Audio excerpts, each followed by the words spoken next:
En 2025, sur la période du 15 au 27 mai, eh bien, il va y avoir un abaissement du niveau du Rhône à partir du Verbois, du barrage du Verbois, sur tout le cours du Rhône, donc une partie sur la Suisse et une partie sur le département de l'Ain. L'objectif de l'APAVER, c'est de restaurer le transit sédimentaire, donc le transport des sédiments, dans le Rhône genevois. Pour ce faire, on va donc abaisser très progressivement la retenue de Verbois, de manière à ce que les sédiments puissent transiter vers l'aval.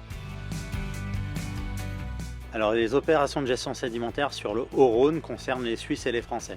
L'opération est déclenchée pour des raisons de sûreté, mais notamment principalement de sûreté de la ville de Genève, parce qu'en fait les sédiments qui arrivent de l'Arve se déposent devant le barrage de Verbois et à ce titre, ils s'accumulent devant le barrage et font remonter les lignes d'eau, aggravant les risques d'inondation dans la ville de Genève. Cette opération, c'est un exemple de bonne coopération entre la France et la Suisse sur un modèle ancien, puisque c'est un protocole de 2015.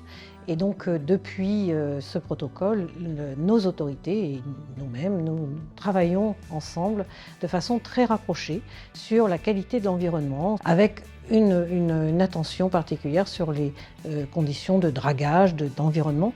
Et c'est vraiment un modèle vertueux et rigoureux d'attention à l'environnement que les autorités françaises et suisses portent dans cette opération.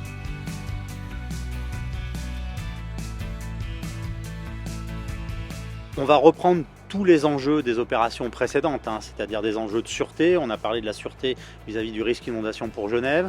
On va parler aussi de la sûreté du barrage de Génissia. Il ne faut pas que ces sédiments soient bloqués à Génissia et viennent s'appuyer contre le parement du barrage de Génissia qui n'est pas fait pour cela. On va parler aussi des enjeux de refroidissement de la centrale nucléaire de Bugey.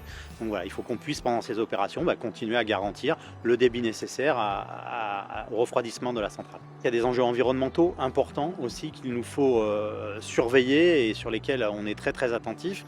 On doit surveiller qu'il n'y ait pas d'impact ou un impact le plus limité possible sur les zones naturelles, un impact le plus limité possible aussi sur les vieux Rhônes, sur les Rhônes naturels.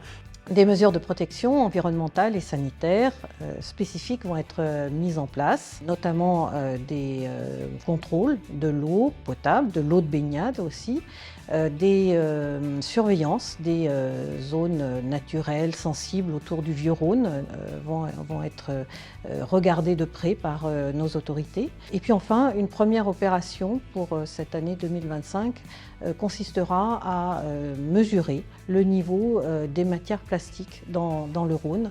Et donc ça, c'est une première scientifique pour améliorer la connaissance. Évidemment, certaines activités vont devoir être interdites pendant ce temps de l'opération, comme la pêche ou comme la navigation. Et les autorités vont surveiller cette opération et le bon déroulement des opérations. On souhaite rééditer les bonnes performances des opérations de 2016 et de 2021. Pas d'accident à l'occasion de l'opération APAVER et c'est ce que je souhaite de tout cœur pour nos collaborateurs. Donc si j'avais un conseil à donner aux riverains, ce serait vraiment absolument de respecter les affichages mis en place, les messages de prévention, les sensibilisations qui ont été faites. De manière générale, toutes les informations données et les consignes données par les exploitants SIG et CNR.